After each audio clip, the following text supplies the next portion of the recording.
Hey, what's up, YouTube fans? I wanted to read you guys part of a paper I was reading from the National Library of Medicine, which I thought included a lot of very interesting facts, right? So it's from a paper titled "The Origin and Evolution of Cells," right? And I specifically wanted to read part of it, titled "The First Cell." Part of that section. Um, so um, uh, okay, so the spontaneous formation of organic molecules was first demonstrated experimentally in the 1950s when Stanley Miller, then a graduate student, showed that the discharge of electric sparks into a mixture of H2CH4 and NH3 in the presence of water led to the formation of a variety of organic molecules, including several amino acids. Although Miller's experiments did not precisely reproduce the conditions of primitive Earth, they clearly demonstrated the plausibility of the spontaneous synthesis of organic molecules, providing the basic materials from which the first living organisms arose. The next step in evolution was the formation of macromolecules. The monomeric building blocks of macromolecules have been demonstrated to polymerize spontaneously under plausible prebiotic conditions. Heating dry mixtures of amino acids, for example, results in polymerization to form polypeptides.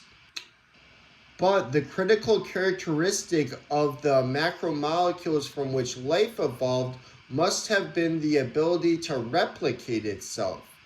Only a macromolecule capable of directing the synthesis of new copies of itself would have been capable of reproduction and further evolution. Of the two major classes of informational macromolecules in present-day cells, nucleic acids and proteins, only the nucleic acids are capable of directing their own self-replication. Nucleic acids can serve as templates for their own synthesis as a result of specific base pairing between complementary nucleotides. A critical step in understanding molecular evolution was thus reached in the early 1980s when it was discovered in the laboratories of Sid Altman and Tom Ketch that RNA is capable of catalyzing a number of chemical reactions, including the polymerization of nucleotides. RNA is thus uniquely able both to serve as a template for and to catalyze its own replication. Consequently, RNA is generally believed to have been the initial genetic system, and an early stage of chemical evolution is thought to have been based on self-replicating RNA molecules, a period of evolution known as the RNA world. Ordered interactions between RNA and amino acids then evolved into the present-day genetic code, and DNA eventually replaced RNA as the genetic material.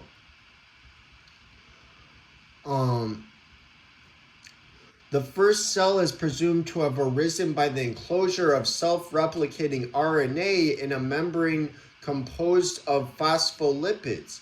As discussed in detail in the next chapter, phospholipids are the basic components of all present-day biological membranes, including the plasma membranes of both prokaryotic and eukaryotic cells. The key characteristic of the phospholipids that form membranes is that they are amphipathic molecules, meaning that one portion of the molecule is soluble in water and another portion is not. Phospholipids have long, water-insoluble, in parentheses, hydrophobic hydrocarbon chains join to water-soluble, in parentheses, hydrophilic head groups that contain phosphate. When placed in water, phospholipids spontaneously aggregate into a bilayer with their phosphate-containing head groups on the outside in contact with water and their hydrocarbon tails in the interior in contact with each other. Such a phospholipid bilayer forms a stable barrier between two aqueous components, for example, separating the interior of the cell from its external environment. The enclosure of self-replicating RNA and associated molecules in a phospholipid membrane would thus have maintained them as a unit capable of self-reproduction and further evolution. RNA-directed protein synthesis may already have evolved by this time, in which case the first cell would have consisted of self-replicating RNA and its encoded proteins.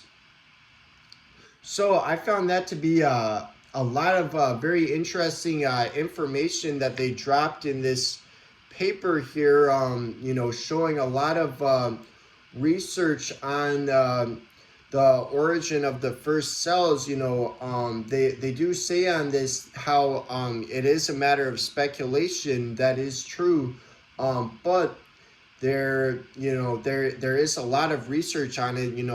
The things that they're talking about here isn't all just speculation. They're talking about some actual experiments that have demonstrated